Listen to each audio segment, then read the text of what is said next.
with this. Wayne, every week when I do marriage seminars, I do about 30 seminars a year all over the country. They're Saturday events. Every Saturday, I have half a dozen people come by and say to me things like, we were that close to divorce. Somebody gave us your book. We read it. It made sense. We tried it. It turned our marriage around. What have you got to lose, right? Absolutely, And so, yes, and the book is just filled with these kind of stories, of course. But every week I hear that, and to me, it's so encouraging because it says to me that the book is continuing to speak to people. People are still discovering this book. After 16 years, they're just now discovering, and that's new to them. And when you do discover it and apply it in your marriage, it makes a tremendous difference in your marriage. Gary, tell me more what goes on inside you when you hear people come to you and say, God has used your book this way in my life. But for both you and your wife, because this has been a team project, hasn't it? Well, it has been. And, my wife and I originally wanted to go to Africa. That was our goal, to go to Africa and teach in a seminary, train national workers how to reach their people for Christ. And we were turned down because of my wife's health. And they said she would not survive in another country. Well, she's done well through the years. She's learned how to cope with things, and she's done well. And we were very disappointed. It was very disturbing to us. But then as the years went along and I began to write books and so forth, they send us all the editions of all the foreign, send us copies of that. And you're fluent in all those languages. Yeah, right. People think if I write in their language, I can read their language. But but my wife and I pray for the countries, and we pray for the books when the books come in. And I don't know, 2 or 3 years ago, we had opened up a box of books, and I looked up at my wife, and she was crying. And I said, Carolyn, why are you crying? She said, Gary, I'm just remembering. We wanted to go to the mission field, and now your books are all over the world. And it was just that moment of, in which we just realized the sovereignty of God over our lives. Mm-hmm. He had all this in mind. When we were turned down for the mission field, it never crossed my mind to write a book. In fact, it never crossed my mind to get into counseling either.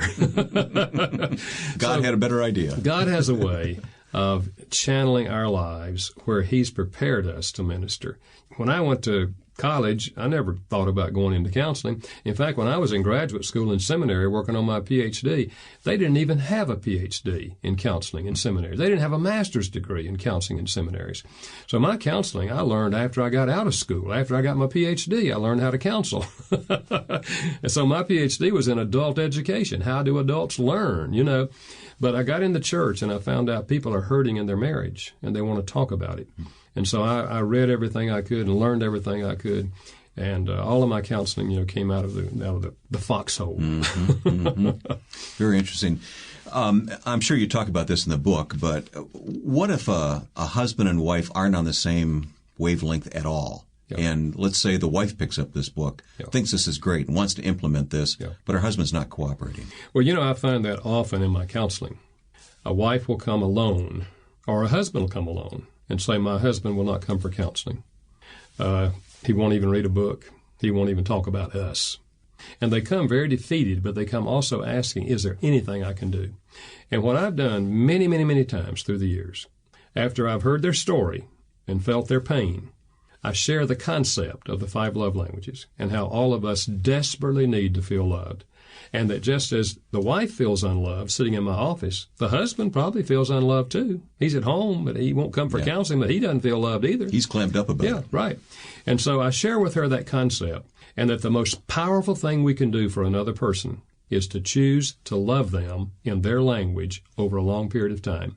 Unconditionally, no matter how they respond. No payback? No payback at all. Just don't expect anything.